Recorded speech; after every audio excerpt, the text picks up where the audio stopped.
Welcome back to the Black and Gold Report. We're now joined by head men's soccer coach Phil Heinsohn. Coach, welcome back to the show. Thanks. The momentum of your team has changed drastically in the last month since we talked to you. In that time, the Braves have registered a 3-1-3 record, including a 5-game unbeaten streak that saw the Braves pick up a win against Peach Belt Conference rival Clayton State. What's the difference between your team now and then the team that it was 3 games into the season? I just think that the kids needed time. We have a lot of new players, and 18-year-olds going in against in this conference a lot of older, experienced international players is difficult. So it takes a little bit of time to adjust and adapt, and I think that's all it's been. We were very patient. I'm not one to get too up or too down. So we were patient. We knew it would come, but we knew it had to come sooner or later. So I think that's the difference. Well, you'll wrap up a 3-game road trip against Mars Hill by the time this show airs. But you were able to pick up a pretty big road victory over Lander last week. Yeah. Where's the confidence level of your team right now, and what do you expect from them over the last 6 games of the regular season? I think the level of confidence is very high right now. It's a fun group to be around. I've been doing this 15, 16 years now, and it's one of the most fun groups I've been around. So I think from that standpoint, again, because they're young and a little bit naive, they're enjoying every little bit, and all the wins have been good. But we're getting the consistency of effort each game, which you can't always say each year from the team, but we're getting that right now. So hopefully that will continue.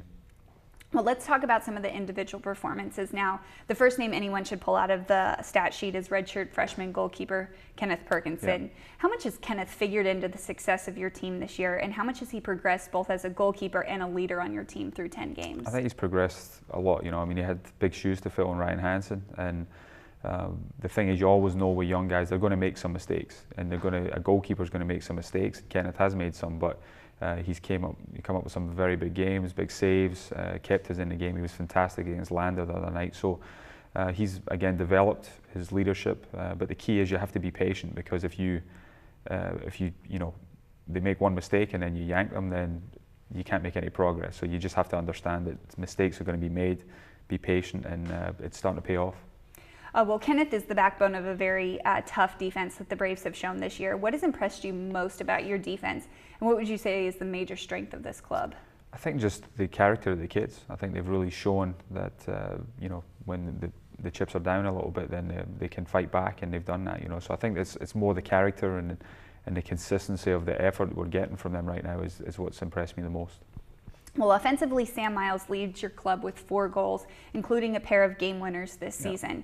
What does Sam bring to the table for the Braves, and how much has he meant to your team from a leadership standpoint this season? Obviously he's scored a lot of goals for us. He leads the line up there. He's physically gets beaten up because of that position. We're only playing with 1 striker right now, so he means a lot. It's going to be very hard to replace him next year, but he's physically holds the ball up for us. He scores important goals, creates chances. So it's something that, again, we're very appreciative of what he's done, and it's going to be hard to replace.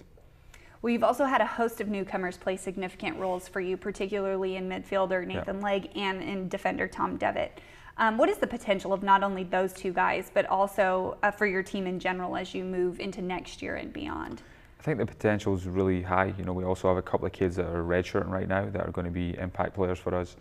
So I think the potential is there. We just got to continue to build after the season. Obviously, we want to get as far as we can this year, but the potential to get better is there. And obviously, it's up to me to add the right kids, but not only ability-wise, but the character, because I think that's what we have right now. And we knew it was going to take a little bit of time to get back to where we were, because we lost so many good players over the last 2 years.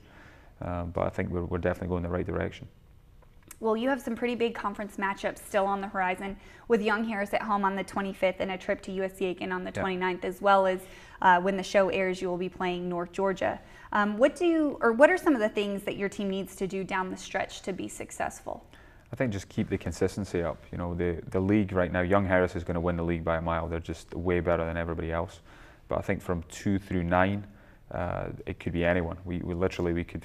Probably for us it's probably 3 through 9, but really in that 2 through 9, it's there's 1-2 points between each team, and a lot of teams have to play each other. So this Saturday night's a big game against North Georgia. If we can get 3 points, then you start looking at a possible home game. If you lose the game, then you look at the possibility you might not even make the conference tournament. All right. Well, thank you so much for being on the show with us today. Thanks, appreciate it. And thank you for watching this week's edition of the Black and Gold Report. Until next week, go Braves.